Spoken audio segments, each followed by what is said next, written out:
continuing to track updates on the coronavirus and vaccine front, and the topic of booster shots has been closely watched this past week, with an FDA advisory panel rejecting a booster shot recommendation for most recipients of the 2-dose Pfizer vaccine, while endorsing booster shots for those 65 and older or at high risk of contracting a severe case of COVID-19.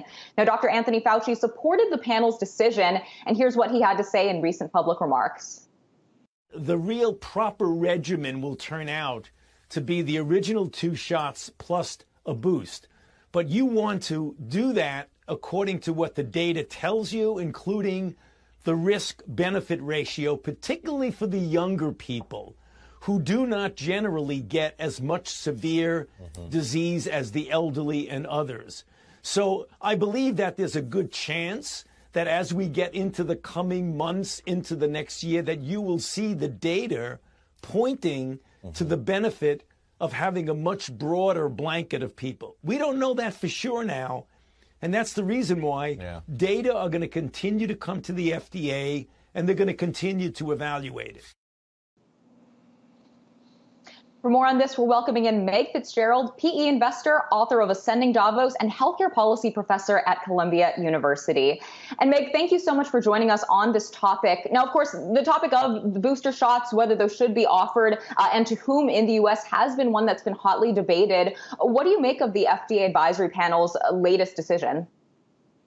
I think what we're seeing is a transparent process, which is what the American public would like to see. They don't want to know anyone's front-running the FDA in the normal process for evaluating vaccines. And I think the FDA advisory panel spoke pretty clear for 3 reasons. One, the evidence just wasn't there. They would like U.S. data. A lot of the evidence was in that elderly population, which guided them. Second, the vaccines are doing their job. The primary job was to prevent hospitalizations and deaths, and we're still seeing that at north of 90% for most of the vaccines. So I think they also felt like those at risk are really the group that they wanted to focus on. And I think the last part of Dr. Fauci's commentary is probably the most important, and that is the data is going to continue to roll in. Over the weekend, we saw some data that Moderna was not showing as much of a waning in immunity, and they also want to look at that. This morning, we got data in from Pfizer on one of their cohorts. So I think we're going to be talking about this every week, and the FDA and the CDC are going to continue to meet as the data comes in,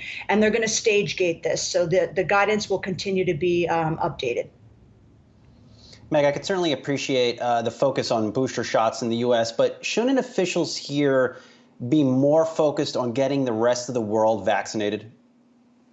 It's a great question, Brian. In fact, that even came up. That was one of the other reasons. They said, we rather see people in the U.S. get a first dose. And this week, the UN General Assembly is meeting to talk about this.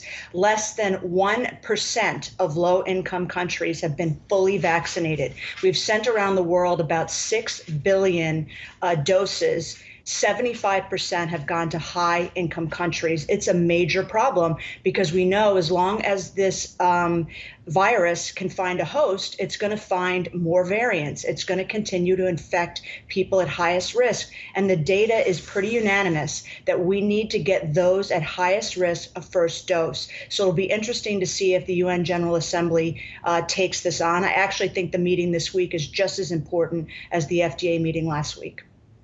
You know, given that, Meg, still so many people around the world have yet to get vaccinated. Now, of course, we're focusing here in the U.S. on boosters. I haven't heard this debate come up for a little bit, but can we find the raw materials to make all these vaccines? Do you expect another supply shortage? I think I'm not hearing that except for in Africa. They're saying a few reasons aside from just supply from the U.S. They don't have raw material. There's challenges with export restrictions. They also don't have the logistical manpower and talent. We saw how hard it was to roll out the vaccines here in the United States. You can imagine in places where it's hard to find people, how difficult it is. So I don't think that's really the debate to be had. I think, you know, even that's why we talked about the J&J vaccine on this broadcast several times. One dose doesn't have to be handled as special as the other vaccines, might be a way to get it to these remote locations. But I'm not hearing that raw material is totally the problem. And we certainly, if we have extra supply, we should be sending it there. And that's what the WHO is asking of us. Meg, you briefly mentioned this in your earlier response, but of course, on the topic of the Pfizer data, the company saying that the COVID-19 vaccine did produce a robust antibody response for 5 to 11-year-olds. I'm wondering, as we move ahead with this age group, how does this change the game, if at all, in terms of the public health crisis that we're in right now, with so many parents, of course, concerned for their children who to date had been too young to actually get the vaccine? Yeah, I think it's major news. Now, I don't know what type of review this will go through. It'll be either 4 or 6 weeks, but we could have emergency use authorization for this cohort by Halloween, which would be huge because we know that children are not at higher risk of death, but we're seeing a straight uptick in hospitalizations. And so we know that they are being affected by the Delta variant. And a lot of parents are very worried about that. They're also vectors. You know, kids can spread this as well. So I think it's really important news. What's interesting is that the vaccine is currently approved for older teenagers, but when I looked at the data this morning, it looks as though only mid 40% of that group is fully vaccinated. So it'll be interesting to see, even with an emergency use authorization in a younger cohort, are parents going to get their kids vaccinated? It'll be an interesting story as that unfolds. And then one other thing that I wanted to ask is it does seem like the Delta variant cases are starting to peak and perhaps start to plateau in the U.S. Are there other variants of concern that you're monitoring right now?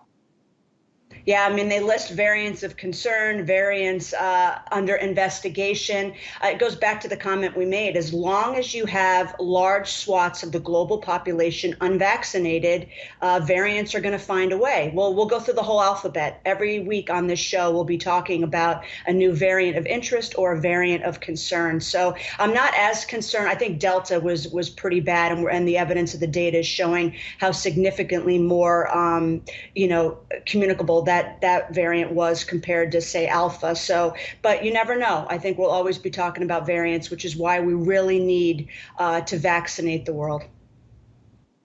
All right. Thank you so much for breaking that down for us. Meg Fitzgerald, PE investor, author of Ascending Davos, and healthcare policy professor at Columbia University.